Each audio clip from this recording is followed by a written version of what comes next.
ఈ చేతులతో ప్రాణమే పోస్తాను, లేక ప్రాణాలు తీసి అవినాష్ చివరి చూపు దక్కించుకోవడానికి వచ్చిన చేతగాని తండ్రిలా నిలబడతాను నాకు తెలీదు. ప్రయత్నిస్తానమ్మా.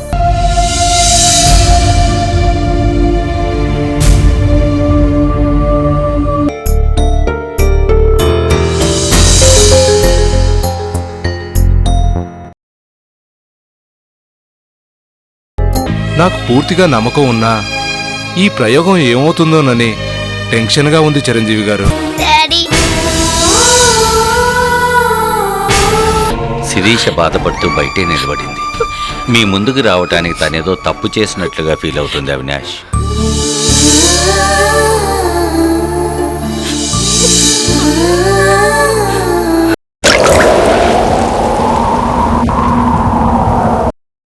ఈవిడ పోషించిన భువన పాత్రను ఈ రోజు నుండి ఈవిడ పోషిస్తారు.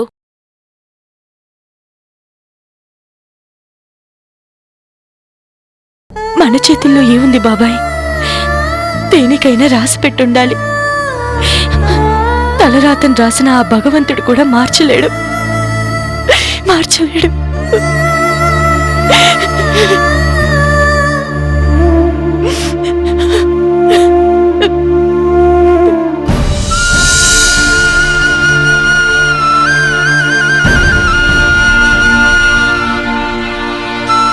శిరీష, నా మీద నీకు కోపంగా ఉంది కదా? లేదండి, నాపై నాకే అసహ్యంగా ఉంది. అవునండి, మీలాంటి మంచి మనిషిని నా మూర్ఖత్వంతో దూరం చేసుకున్నాను, బాధ పెట్టాను. నన్ను క్షమించండి. మేడం, పేషెంట్ని రెస్ట్ తీసుకొనివ్వండి.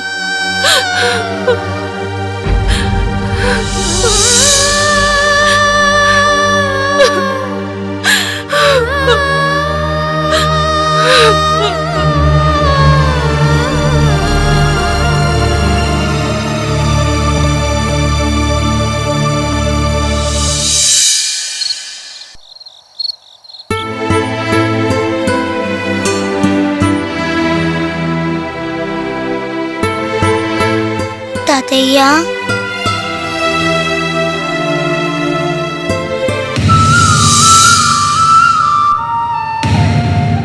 థ్యాంక్స్ తాతయ్య. దేనికమ్మా థ్యాంక్స్? మా డాడీని మాకు దూరం కాకుండా కాపాడారు. చాలా థ్యాంక్స్. చిన్నపిల్లలు కన్నీళ్లు పెట్టుకోకూడదమ్మా. అయినా నేనేం చేశానని? డాక్టర్గా నా డ్యూటీ నేను చేశాను. మీరు మా పాలిట దేవుడు అంకుల్. ఈరోజు మీరే లేకపోతే అవినాష్ గారు మాకు దక్కేవారు కాదు. మీకేమిచ్చినా రుణం తీర్చుకోలేం. ఇందులో నేను చేసిందేముందమ్మా? నా బాధ్యత నేను నిర్వర్తించాను. నిజం చెప్పాలంటే అవినాష్ మళ్ళీ కోలుకోవడానికి కారణం నేను కాదమ్మా.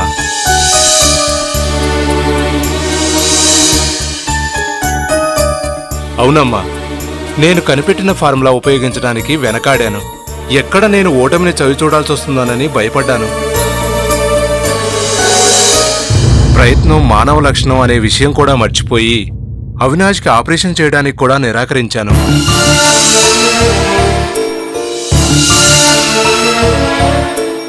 మానవత్వాన్ని మర్చిన నన్ను మీ ఇద్దరి ప్రేమానురాగాలు నన్ను కదిలించాయి. తిరిగి నన్ను మనిషిని చేశాయి. నా బాధ్యతను గుర్తు చేశాయి. అందుకేనమ్మా అవినాష్ని బతికించింది నేను కాదు, మీరు. నీకు అవినాష్ పట్ల ఉన్న అభిమానం, కృతజ్ఞతలు, మున్నీకి అతని పట్లున్న ప్రేమానురాగాలు అవేనమ్మా. అవే అతన్ని కాపాడాయి. అవినాష్ గారు మనకు శాశ్వతంగా దూరం అవుతాడన్న ఆవేదనతో మిమ్మల్ని అనరాని మాటలన్నీ అన్నాను. నన్ను క్షమించండి. పిచ్చిదానా, అభిమానానికి ఆవేశానికి మధ్య వ్యత్యాసాన్ని తెలుసుకోలేని వయసు కాదు నాది. నువ్వే కాదు, నీ స్థానంలో అభిమానించే మనుషులు ఎవరున్నా అలాగే ప్రవర్తిస్తారు. నేనొచ్చిన పని అయిపోయింది. నేను రేపే అమెరికా వెళ్ళిపోతున్నాను. మాతో ఇంకొంతకాలం ఉండొచ్చుగా తాతయ్య? లేదమ్మా, నేను వెళ్ళాలి. నువ్వే మమ్మీ డాడీలతో అమెరికాకు వచ్చేయి. మనం అక్కడ ఎంచక్కా అన్నీ చూడొచ్చు.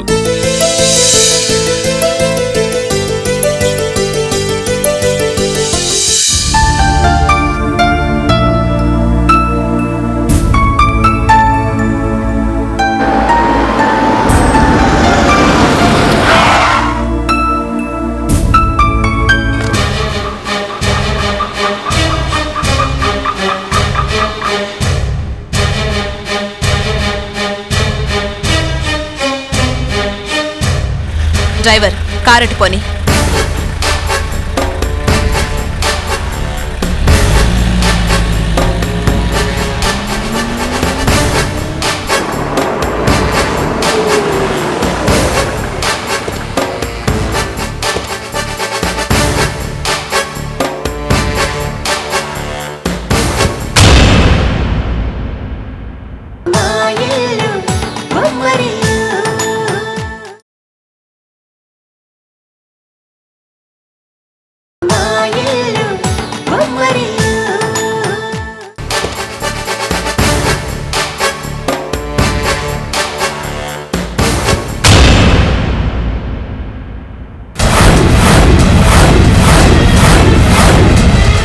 ఓ, డాక్టర్ మూర్తి ది గ్రేట్, సాధించావు. మొత్తానికి అనుకున్నది సాధించావు. కంగ్రాట్స్. కానీ నువ్వు మురిసిపోకు. పీడ వదిలిందనుకున్న అవినాష్ని నువ్వు బ్రతికించావు. కానీ నేను బ్రతకనివ్వను. వాడిని చిత్రవద చేసి ఎందుకు బ్రతికాన్రా బాబు అని బ్రతికించిన నిన్ను ప్రతి క్షణం, ప్రతి నిమిషం, ప్రతి గంట, ప్రతిరోజు నేను తిట్టుకునేలా చేస్తాను. వైజయంతి, అసలు నువ్వేం మాట్లాడుతున్నావు నీకు అర్థమవుతుందా? అవినాష్ నీ అల్లుడన్న విషయం కూడా మర్చిపోయి మాట్లాడుతున్నావు. అల్లుడు? నా కూతురు జీవితంతో ఆడుకున్నవాడు ఇంతకింతకు అనుభవించి తీరాలి. జీవితంలో తప్పొప్పులు అందరూ చేస్తారు, కానీ జీవితాంతం పగాద్వేషాలు పెంచుకోవడం మంచిది కాదమ్మా. పెద్దవాడిగా చెప్తున్నా, నా మాట విను. ఆపు నీ సోది. నా ప్రాణానికి ప్రాణంగా పెంచుకున్న నా కూతుర్ని కన్నీళ్లు పెట్టించిన అవినాష్ ప్రాణాలతో ఉండకూడదు. ప్రాణాలు పోసే శక్తి మనకు లేనప్పుడు ప్రాణాలు తీసే అర్హత కూడా మనకుండదు. నా మాట విను. ఇప్పటికైనా ప్రేమను పెంచుకో. నీ జీవితాన్ని, నీ కూతురు జీవితాన్ని బాగుచేసుకో. నీతో నీతులు చెప్పించుకునే గతి నాకు పట్టలేదు. ఏం చెయ్యాలో ఏం చేయకూడదో నాకు బాగా తెలుసు. అదే, ఆ అహంకారమే మనిషిని అధోగతి పాల్చేస్తుంది. నీ కూతురికి ఇంకా చాలా భవిష్యత్తు ఉంది. నిజంగా నీకు తన మీద ప్రేమే ఉంటే మెదడుతో కాదు, మనసుతో ఆలోచించు. తన జీవితాన్ని సుఖమయం చేయి. నువ్వు సంతోషంగా ఉంటావు.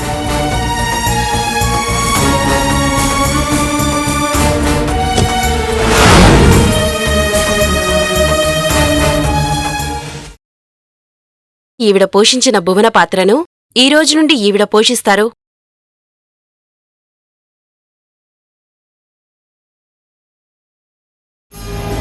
మనం చేసిన పూజల ఫలితమో, భార్గవి కన్నీళ్ల మహత్యమో, మున్ని ప్రేమ ప్రభావమో గాని ఆ భగవంతుడు అవినాష్ని కాపాడాడు. అవినాష్ భార్గవిల జీవితం ఒక కొలిక్కొచ్చింది. అవునండి, నిజమే. అయినా నాదో చిన్న అనుమానం. ఏంటి బోనా? ఒకప్పుడు అవినాష్ ఆరోగ్య పరిస్థితిని చూసి మన భార్గవిని మున్ని తల్లిస్థానం కోసం కదా అవినాష్తో పెళ్లి జరిపించింది. మరిప్పుడు అవినాష్ పూర్తిగా కోలుకున్నాడు. భార్గవి అవినాష్లిద్దరూ వయసులో ఉన్నారు. పైగా వాళ్ళిద్దరికీ మనం పెళ్లి కూడా జరిపించాం.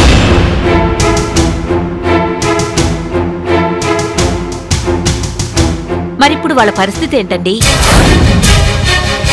భార్గవి అవినాష్కి భార్య లేక మున్నీకి తల్లా?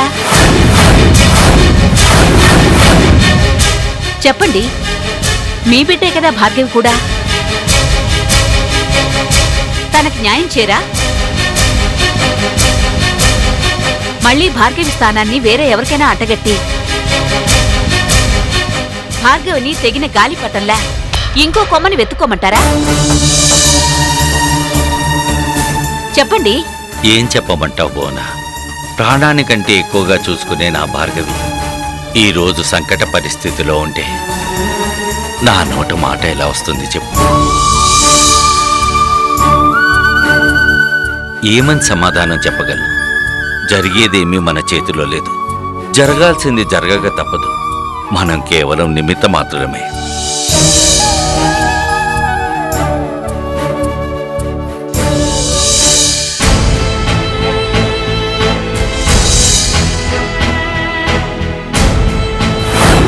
భార్గవి అవినాష్కి భార్య లేక మున్నీకి తల్లా? చెప్పండి, మీ బిడ్డే కదా భార్గవి కూడా.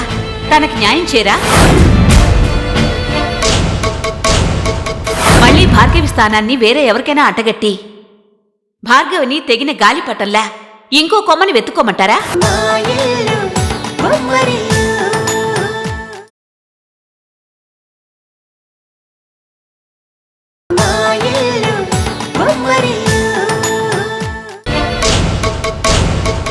మళ్ళీ భార్గవి స్థానాన్ని వేరే ఎవరికైనా అంటగట్టి భార్గవిని తెగిన గాలిపటంలా ఇంకో కొమ్మని వెతుక్కోమంటారా?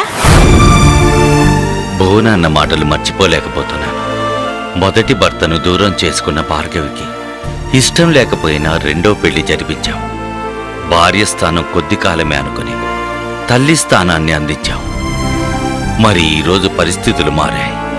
చివరి దశలో ఉన్నాడనుకున్న అవినాష్ గండం నుండి బయటపడ్డాడు. మరిప్పుడు భార్గవి పరిస్థితి ఏమిటి? భార్గవిని అవినాష్కి భార్య స్థానం కల్పించాలి. అలా చేస్తే శిరీష పరిస్థితి ఏం కావాలి? శిరీష కూడా పశ్చాత్తాపంతో అలమడిస్తుంది.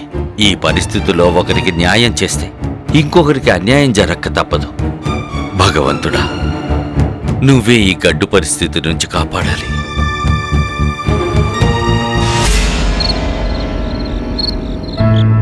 నాకొద్దు. తప్పమ్మా, ప్లేట్ ఎక్కడ పెట్టు. నాకు డాడీ తినిపిస్తారు. అయ్యా, మున్నీకి నేను తినిపిస్తానులే, నువ్వు వెళ్ళు. అలాగే.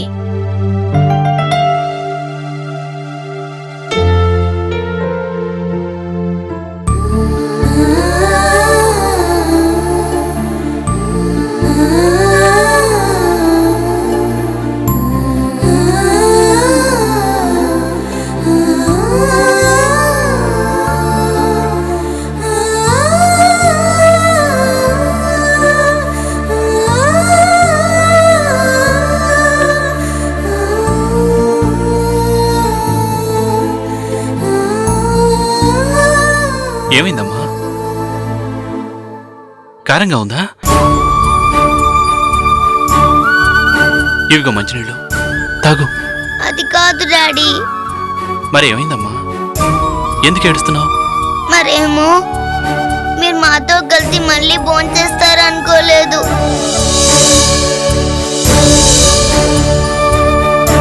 మమ్మల్ని వదిలిపెట్టి మీరు దేవుడి దగ్గరికి వెళ్ళిపోతారనుకున్నా.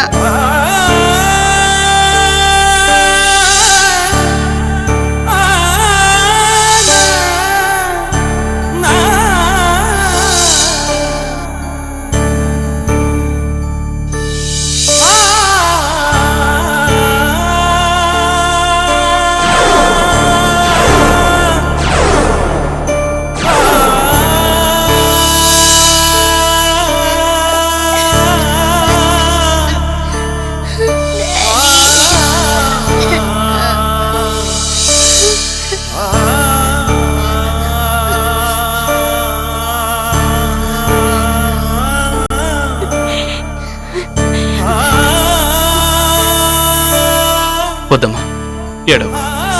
ఆ దేవుడు నీకోసమే నన్ను తీసుకెళ్లకుండా వదిలేశాడు. ఇంకా నేను నీ దగ్గరే ఉంటానుగా. వద్దు, ఏడవకు. డాడీ, ఇంకెప్పుడు నా దగ్గరే ఉంటారు కదా? ఉంటానమ్మా.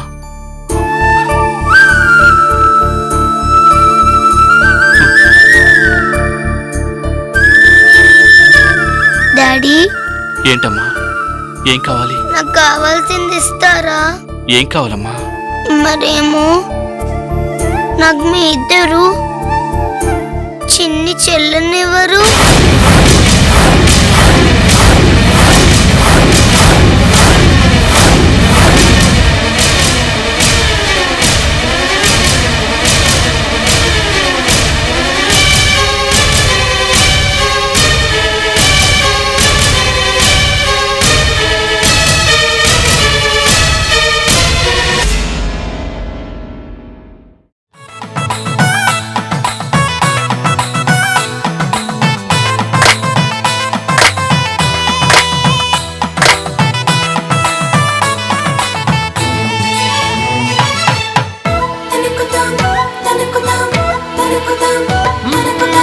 ఎక్కడిదో అల్లరి గాలి సరదాగానే వీచే చిన్నారి కిన్నెరసాని పయనాలేమో చూసి